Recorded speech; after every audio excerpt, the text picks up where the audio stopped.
saya akan kayak mengajukan pertanyaan gitu Kak tentang profesi Kakak. Iya, Oke. boleh, boleh, boleh. Sebelum itu boleh perkenalkan diri Kakak dan ceritakan tentang diri Kakak dulu. Boleh, boleh, boleh. Oke. Sebelumnya perkenalkan ya, nama saya Nabila Rahmatullah. Biasanya teman-teman manggil saya Nabila atau Bila. Terus apa lagi nih? Kayak pendidikannya, latar belakang Pendidikan. Oke, pendidikan. latar belakang pendidikan saya. Saya lulusan dari S1 Dunia Konseling Islam UIN 19 Surabaya. Jadi lulusan S1 BK ya? Iya, BKI. BKI. Iya, ada Islamnya. Oke, kalau boleh tahu Kakak sekarang ini menjalani profesi sebagai apa? Kalau saat ini profesi saya sebagai asisten dokter gigi. Sebenarnya nggak nyambung ya, nggak nyambung. Asisten dokter gigi sama sekaligus nyangkap di salah satu pondok pesantren itu jadi konseling karir. Oke, kalau boleh tahu itu sudah berapa lama Kakak jalani profesi ini? Kalau konseling karirnya itu udah dari tahun 2022, ya 2022 akhir. Itu dari situ berarti berapa tahun itu? 3, sekitar 2 tahunan 2 lah. tahunan ya. Kurang lebih 2 tahun. Terus kemudian kalau profesi yang asisten dokter gigi ini masih baru-baru ini, baru keterima juga. Jadi sebelumnya itu, jadi sedikit cerita ya ini juga ya sedikit cerita. Sebelum kan nggak nyambung dari minat konseling Islam ke asisten dokter gigi. Jadi sebelum masuk ke profesi ini dulu saya itu wajib mengikuti training selama sekitar 2 bulanan lebih lah. Itu training kayak training jadi asisten dokter gigi, jadi hafalin beberapa kayak apa sih namanya alat-alat, terus nama obat-obatan gitu semuanya dihafalkan selama 2,5 bulan, sekitaran segituan. Terus kemudian sampai saat ini masih ada ujian-ujiannya, jadi kayak kadang itu ada ujian misal hari Kamis gitu ya, 1 bulan 1 kali itu ketemu sama dokternya yang bagian uji gitu. Nanti diuji kira-kira udah hafal apa belum sama alat-alatnya ini, nama obat-obatnya apa aja gitu dan sebagainya, tindakannya gimana gitu. Oh gitu. Kalau gitu apa ya? Alasan utama Kak milih profesi itu kayak apa? Ada alasan utama kah atau faktor lain? Oke, kalau alasan utama, kalau yang di konseling karir ini karena memang basicnya di BK sebelumnya, jadi ambil konseling karir. Saya emang nggak mau jadi guru BK sebenarnya, makanya di situ diarahkan sama di pondok itu sama atau ustadz-ustadz yang di sana itu buat diarahkan menjadi konseling karir. Nah, konseling karir ini saya fokusnya di bagian SMA kelas 12. Jadi yang bagian memetakan anak-anak kelas 12, anak-anak tingkat akhir, buat nanti kalau misalnya lulus ini prospeknya mau kemana, mau kerja kah atau mau kuliah kah. Kalau faktor yang asisten dokter gigi ini sebenarnya coba-coba aja sih, tapi alhamdulillahnya nyaman. Oke.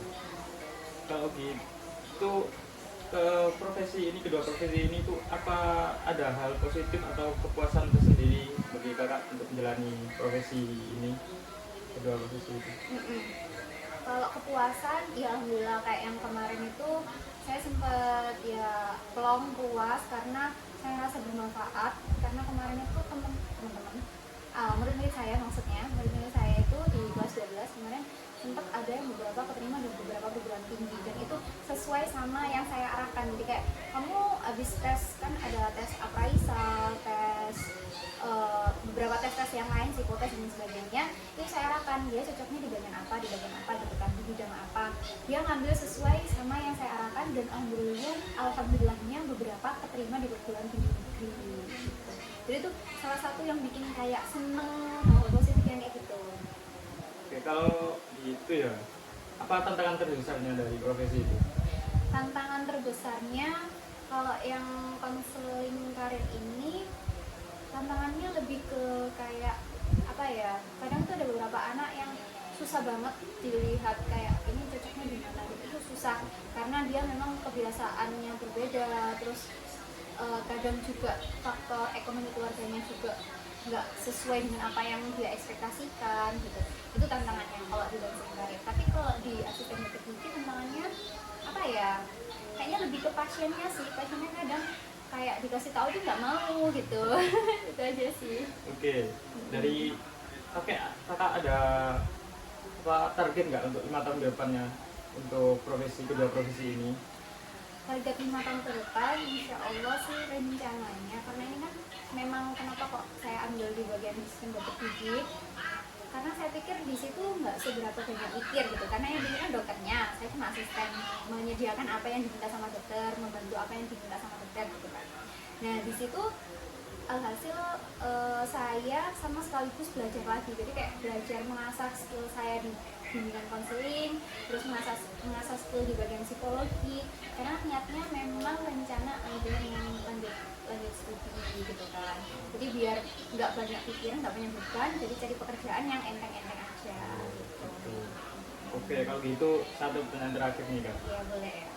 Apa tips untuk sukses di pekerjaan ini?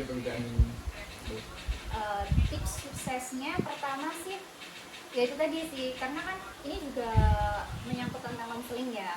Kita sama-sama orang konseling gitu, paham.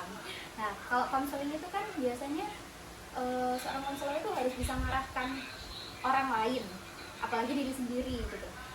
Harus bisa mengarahkan kayak aku nih cocoknya di bagian apa ya, sukanya di mana, passionnya di mana, biar sesuai, biar enak, biar kerjanya nyaman. Ya mau nggak mau harus sesuai passion, sesuai dengan apa ya namanya itu ya, sesuai sama ininya, apa namanya, keinginan dan passionnya dia, minat bakatnya dia gitu, sesuai sama itu. Kayak misalnya nih ada orang nggak seberapa suka masak, tapi dia belajarnya masak, itu kan nggak enak, akhirnya dia agak terpaksa gitu kan, belajarnya terpaksa. Nah kayak gitu, jadi cari sesuatu hal yang menyenangkan, karena biar nanti ketika kerja itu enteng, enak, merasa nyaman, happy gitu. Itu aja sih tipsnya. Jadi cari tahu dulu passionnya gimana, baru nanti kalau udah ketemu passionnya gimana, udah cocok, lanjutin itu.